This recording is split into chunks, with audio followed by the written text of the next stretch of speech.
નમસ્કાર સાથીઓ 2027ની ભારતની વસ્તી ગણતરીના આ મહત્વપૂર્ણ તાલીમ સત્રમાં આપ સૌનું સ્વાગત છે. આપણે જે કામ કરવા જઈ રહ્યા છીએ તે કોઈ સામાન્ય કામ નથી, તે આપણા દેશના ભવિષ્યનો પાયો નાખવાનું કામ છે. તો ચાલો સાથે મળીને આ મોટા કાર્ય માટે જરૂરી જ્ઞાન અને કુશળતા મેળવીએ. તો આજે આપણે શું શું જોવાના છીએ એક નજર નાખી લઈએ. સૌથી પહેલાં આપણે સમજીશું કે આ તાલીમનો અસલ હેતુ શું છે.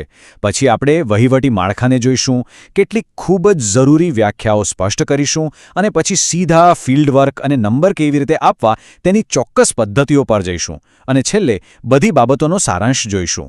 સારું, તો ચાલો શરૂઆત કરીએ. કોઈપણ કામ શરૂ કરતા પહેલા એ જાણવું બહુ જ જરૂરી છે કે આપણે શા માટે કરી રહ્યા છીએ, બરાબર ને? તો ચાલો સૌથી પહેલા એ જ સમજીએ કે આ તાલીમ શા માટે આટલી બધી મહત્વની છે. આ સેશનના અંતે મુખ્ય ધ્યેય એ છે કે તમે દરેક જણ કોઈપણ બાંધકામ કે ઘરને જોઈને તરત જ અને પૂરા આત્મવિશ્વાસ સાથે નક્કી કરી શકો કે તેને ગણતરીમાં કેવી રીતે લેવું. યાદ રાખજો, તમારી આ ચોકસાઈ જ આખી વસ્તી ગણતરીનો મજબૂત પાયો બનશે. ચાલો હવે આગળ વધીએ. આપણું કામ એક મોટી સિસ્ટમનો ભાગ છે. એ સમજવું જરૂરી છે કે આપણે આખી ચેઇનમાં ક્યાં ફિટ થઈએ છીએ.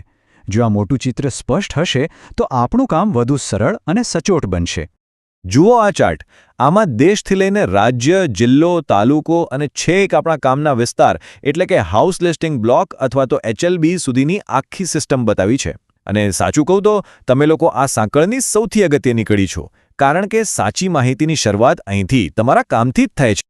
હવે જ્યારે આપણે જાણીએ છીએ કે આપણું કાર્યક્ષેત્ર શું છે, તો ચાલો એ પાક્કું કરી લઈએ કે આપણે બધા એક જ ભાષામાં વાત કરી રહ્યા છીએ. હું કેટલીક મુખ્ય વ્યાખ્યાઓ સમજાવીશ જે ફિલ્ડમાં તમને ખૂબ જ કામ લાગશે. સૌથી પહેલી અને સૌથી સહેલી વ્યાખ્યા છે મકાન. આમાં કશું અઘરું નથી.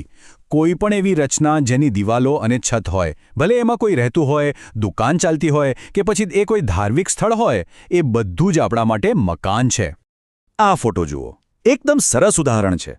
અહીં ડાબી બાજુ પથ્થરવાળું છે, એક મકાન, અને એની સાથે જ જોડાયેલું જે બીજું સ્ટ્રક્ચર છે એ બીજું મકાન. દેખાવ ભલે ગમે તેવો હોય, જો રચના અલગ છે તો મકાન પણ અલગ જ ગણાશે. બસ આટલું યાદ રાખવાનું છે. હવે આ થોડું ધ્યાનથી સમજજો. જનગણના ઘર આ મકાન કરતાં અલગ છે. આનો મુખ્ય પોઈન્ટ છે અલગ પ્રવેશદ્વાર.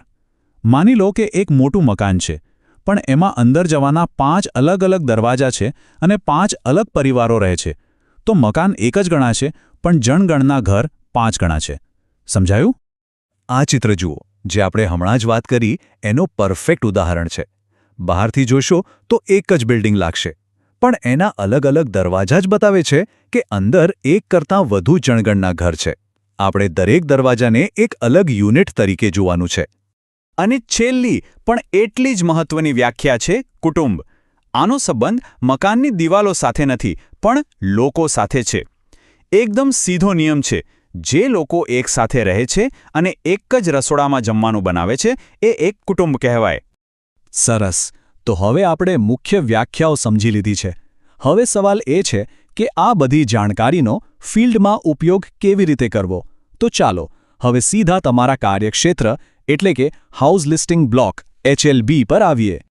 તો આ હાઉસ લિસ્ટિંગ બ્લોક કે HLB શું છે? ટૂંકમાં એ તમારો વિસ્તાર છે.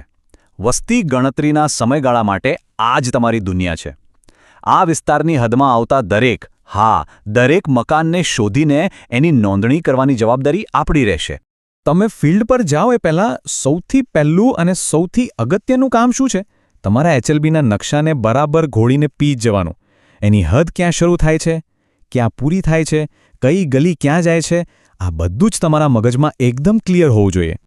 કામ શરૂ કરતા પહેલા તમારે અને તમારા સુપરવાઇઝરે સાથે મળીને આટલી વસ્તુઓ ચોક્કસ કરવાની છે.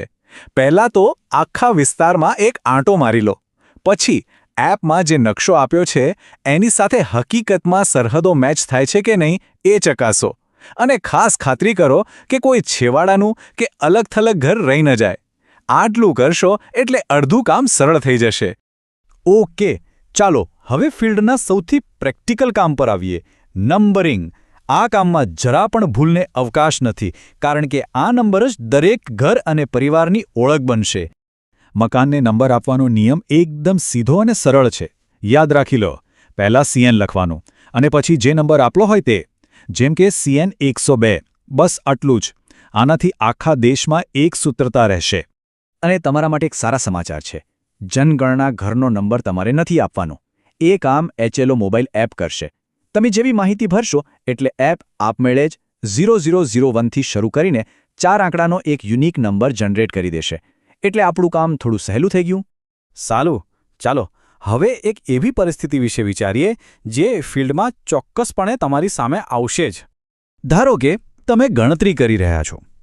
તમે ઘર નંબર 10 જોયું, પછી ઘર નંબર 11 જોયું. પણ એ બંનેની વચ્ચે એક નવું જ મકાન ઊભું છે જેના પર કોઈ નંબર નથી. તો સવાલ એ છે કે હવે શું કરશો?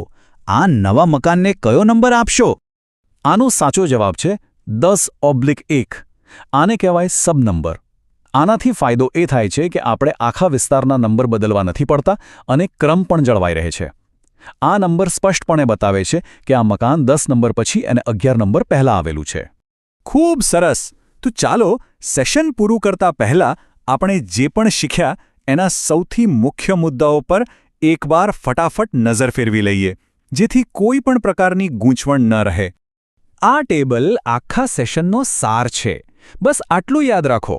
મકાન નંબર તમે આપશો, દાખલા તરીકે 10 કે 10/1. જ્યારે જનગણના ઘર નંબર એપ આપમેળે જ જનરેટ કરશે, જે હંમેશા 4 આંકડાનો હશે, જેમ કે 0001. આ બે વચ્ચેનો ભેદ જો તમે સમજી ગયા તો તમારું કામ એકદમ ચોક્કસ થશે. અને છેલ્લે એક વાત હંમેશા યાદ રાખજો, તમે ફક્ત આંકડા કે મકાનો નથી ગણી રહ્યા. તમે જે માહિતી ભેગી કરશો તેના આધારે આપણા દેશના ભવિષ્યની યોજનાઓ બનશે, લોકોના કલ્યાણના નિર્ણયો લેવાશે. તમારું નાનું પણ સચોટ કામ કરોડો લોકોના જીવન પર અસર કરશે.